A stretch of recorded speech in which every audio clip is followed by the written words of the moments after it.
जसजसे नवनवीन शोध लागत गेले तसतसे आपल्या जीवनामध्ये बदल होत गेले, प्रगती होत गेली. दूरदर्शनचा जेव्हा शोध लागला तेव्हा सुरुवातीला फक्त एक चॅनल दिसत होता आणि नंतर 2 चॅनल दिसू लागले. पण आता खरोखरच इडियट टॉक्स म्हणावं लागेल इतके चॅनल दिसू लागले. मग हे चॅनल सहजपणे बघायचे तर त्यासाठी सोय हवी. मग आले रिमोट कंट्रोल. पण कंट्रोल हे फक्त म्हणायलाच बरं का, कारण ज्याच्या हातात हा रिमोट असतो तो क्षणाक्षणाला चॅनल बदलत असतो. आणि मग चॅनल बदलताना काय काय गमती घडू शकतील त्यावरील आमचा हा कार्यक्रम चॅनल सर्फिंग. आपल्याला योगा चॅनलवर मी स्वतः म्हणजे अमृता परांजपे योगासनांची माहिती देणार. हेल्दी फूड कट्टा या चॅनलवर गायत्री फडके आपल्याला एक रेसिपी सांगणार आहेत. सह्याद्री चॅनलवर बातम्या सांगणार आहेत आदित्य जोशी. आणि सारेगमपचे एक प्रसिद्ध गायक श्री रवी फडके यांची सुरेख गाणी आपल्याला ऐकायला मिळणार आहे म्युझिक चॅनेलवर. तर चॅनल सर्फिंग. प्रथम एका सतरंजीवर झोपा आणि हात डोक्याखाली ठेवा आणि सर्व शरीर हळूहळू वर उचलून मंद गॅसवर ठेवा म्हणजे पाक गोळी बंद होईल. या पाकात पोहल्यावर सौ पाघरे यांना प्रथम क्रमांकाचे पारितोषिक जाहीर करण्यात आले.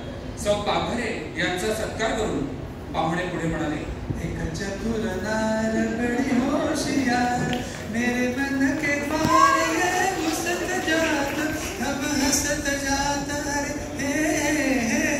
गप्प बसा, गप्प बसा, हालचाल न करता पडून राहा. असं केल्यानं तुमच्या शरीराला खमंग वास येईल. असा वास आला म्हणजे पाक तयार झाला असे समजावे. आणि अशा तऱ्हेने गंगा शुद्धीकरण पद्धत हाती घेण्यात आली आहे. या प्रसंगी एक पत्रकार परिषद बोलावली असता एक पत्रकार म्हणाला, राम तेरी गंगा हो गई पापियों के पाप. करत राहा, करत राहा. असे 4-5 वेळा केल्यावर मग श्वास हळूहळू पाकात टाका म्हणजे वेलचीचा वास येईल. आता सर्व तळलेले गोळे घेऊन त्यावर मिठाच्या गुळण्या करा म्हणजे घसा चांगला साफ होईल. आणि आवाज बंद करा असा उपदेश मुख्यमंत्र्यांनी केला. ते पुढे म्हणाले की गिरणी कामगारांना त्यापासून फायदा होत असेल तर अशा गिरण्या बंद करणे फायद्याचे आहे. त्यामुळे शरीर कार्यक्षम बनवून गिरणी कामगार संप करतील.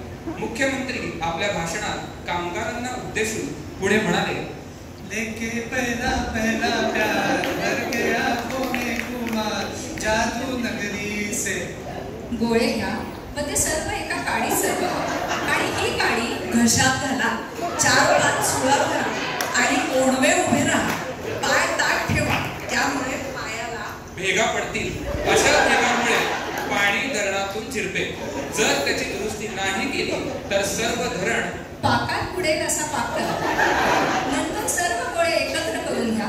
असे केल्याने आपल्या मागे सीबीआयचे अधिकारी लागले आहेत. हे पाहून तस्करांनी आपल्या जवळचे 7 कोटी रुपयांचे सोने समुद्रात टाकले व पळ काढले. या प्रकरणी अधिकारी तपास करीत आहेत. सर्व अधिकाऱ्यांना एक एक करून पाकात टाका.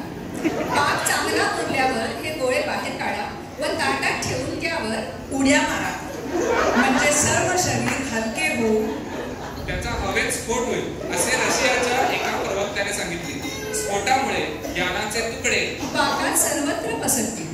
त्यामुळे पाक गाळून घ्यावा. आता हा गाळलेला पाक नाकाने आत ओढा. तोंडाने अजिबात श्वास घेऊ नका. नाकाने श्वास घेतल्यावर बाहेरील थंड हवा शरीरात जाऊ त्याची दुर्गंधी सुटली होती. त्या मृतदेहाचा अद्याप तपास लागला नसून पोलिसांनी नेटाने पडून राहावे. 5 मिनिटे स्वस्थ पडून राहिल्यावर सर्व शरीरास आराम मिळणार नाही. थंड झालेल्या पाकात परत गुलाबजामुन सर्व अतिरेक्यांना डिश मध्ये घाला. वरून सजावटीसाठी काजू पिस्ते यांचे काप घाला. आणि ही डिश अजिबात खाऊ नका कारण थंड पदार्थ खाल्ल्यानं शरीराला अपाय होतो आणि त्यामुळे शरीर अतिशय थंड होते. आजचे हवामान आतापर्यंतच्या हवामानाचा नीचांक आहे. या हवेमुळे गुलाबजाम सुरेख दिसतील. तेव्हा भगिनींनो हा स्वादिष्ट पदार्थ आपल्या पतिराजांना खायला घाला आणि बांधे सुटवा. हा व्यायाम केल्याने लठ्ठ समुद्राच्या तळाशी नेतील. त्या दोन्ही पाणबुड्यांमुळे सागर संपत्तीचा अभिप्राय कळवा. नमस्कार. याबरोबरच आजच्या बातम्या बारीक झाल्याचं कळवा बरं का.